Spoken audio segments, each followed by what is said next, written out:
to this day, I feel like BandGang and ShredGang had a little bit of blackballing. Like I feel like the industry looked at them a little bit and was like, "Yo, they're fire," but no, because it's like we ain't really had nobody with a name who is gonna vouch for us in a good way. And I don't say this to say like they was vouching for us like or trying to hate on us or trying to blackball us, but they just like, oh yeah, they do good music, but they really what they rapping or they really like, you know what I'm saying? And in this game of entertainment, a lot of people that don't attract a lot of people, especially not the people that you need to attract. You feel me? Right, so in a way, they was kind of hurting us, you know.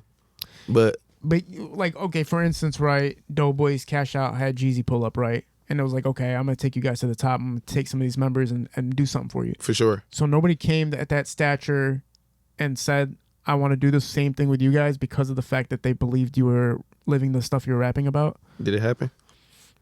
What?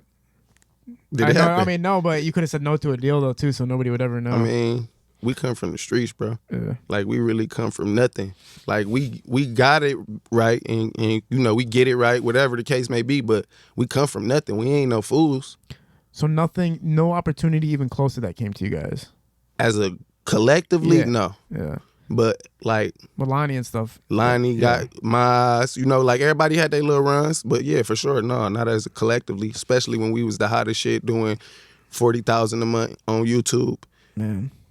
That's the crazy part, right? Cash too, like not just like we quit collectively in a group. That was our YouTube check, but this was before YouTube, of course, changed all of the geometrics and all of the shit. $20,000 iTunes checks, like this shit, we splitting down between all of us. You feel me? Was it 40,000 a month monthly checks? Was the YouTube checks? Not, but like I think that was like one of our biggest ones, probably. So you guys were seeing 20,000 plus a month minimum, probably, but collectively. Of course, we splitting it between like, you know, who deserve whatever they cut is and all shit like that. But yeah, hell yeah, our shit was going crazy because we was like when YouTube was paying like that, we was like, all right, every 100,000 views, we gonna drop another video, and that shit was doing 100,000 in a day, literally like 50,000 in a day. You wake up the next day, it's at 100. Man. Like crazy shit. Like people used to be thinking we was paying for views. Swear to God, we ain't never paid for none of that shit, nothing. That shit was just coming like generic. And you got to think, nobody was rapping at that time. Like we probably had us, Doughboys, Team Eastside, Stunt Hard. I think they might have been breaking up at the time. Like Cash Kid. Like it was only like probably like 10, 15 people that was outside of the city that motherfuckers was listening to. But when it comes down to groups, you're like one of five, right? Exactly. You feel what I'm saying? There wasn't many guys really doing it. Exactly. And then especially to the level that we did it at. You know what I'm saying? So it was like, yeah. You guys were super prolific. Like the numbers were just insane. Like were you guys doing similar show like venues as far as maxing out seats or selling out seats as close to anybody else's group in Detroit? See, the thing is, yeah, for sure, because we was going other places, like not like as far as like big shit like the Fox or no shit like, but like 1,000 people venue, 500, like we going to other cities, that motherfucker being sold out. Like I done seen us do it collectively, I done seen Miles do it, I done seen Lonnie do it, I done seen Pay do it, I done did it with Dame Dot, like for sure. Man, it's so crazy how you guys garnish such a great mass amount of followers and supporters. Like it's crazy to see, and that no label looked at you guys like, let me take them and fucking do something. It's so crazy. And there wasn't that many options.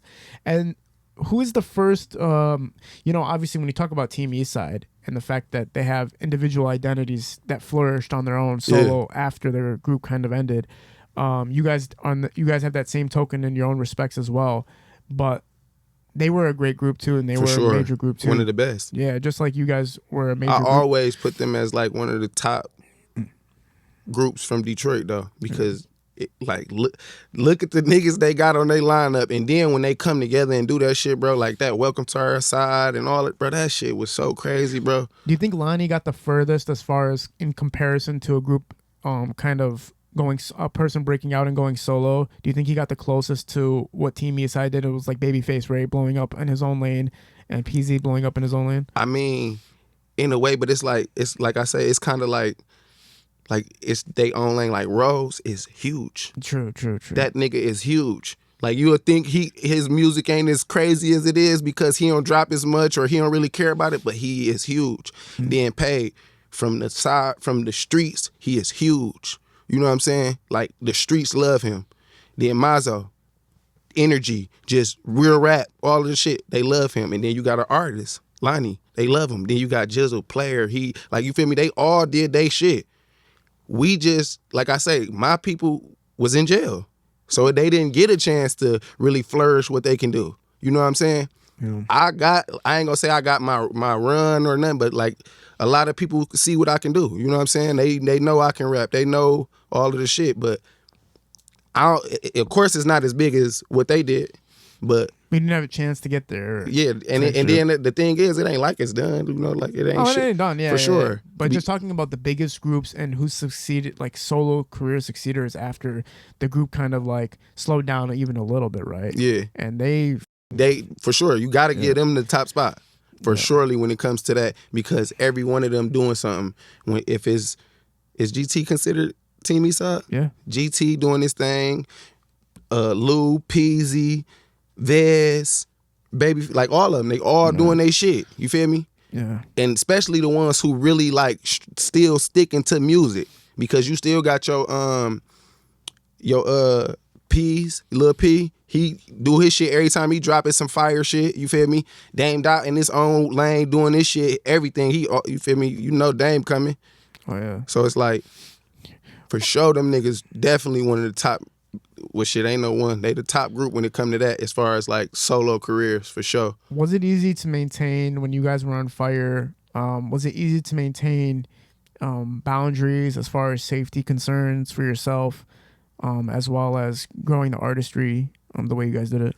I mean, when it comes to that, like that's a thing that, like, as far as us, ShredGang, we live by that. Like, that's just when we come outside, we own, like, instantly, you know what I'm saying? So it's like that was a big part of our role in this building of this campaign that we did. We made sure everybody was on their toes, paying attention to how we, you know what I'm saying? Because we never, like, not saying we shouldn't have or we should have, you know what I'm saying? But we never had security at our shows. Like, we always came with our entourage, our people, and we all watching, you know what I'm saying? We all on our P's and Q's, making sure everything good.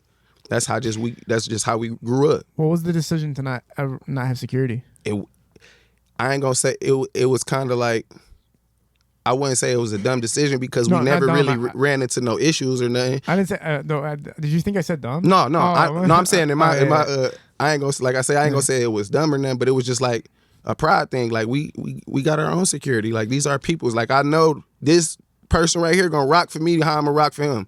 I don't trust really strangers. Like, we don't even hang around people we don't know. Was there ever a time where you guys questioned it, where you're ever like, damn, like, we're getting too big now, like, we got to start watching what's happening around us? No, because for the most part, it was like always love. Yeah. Like, we never really, like, I can only think of like maybe like 3 situations of us being out somewhere and it was like some hate and shit, or not even hate and shit, but like some feud with us and somebody else. Yeah. You know what I'm saying? But like, for the most part, it's always love, because people respect where we come from, how we carry ourselves, and, you know, shit like that.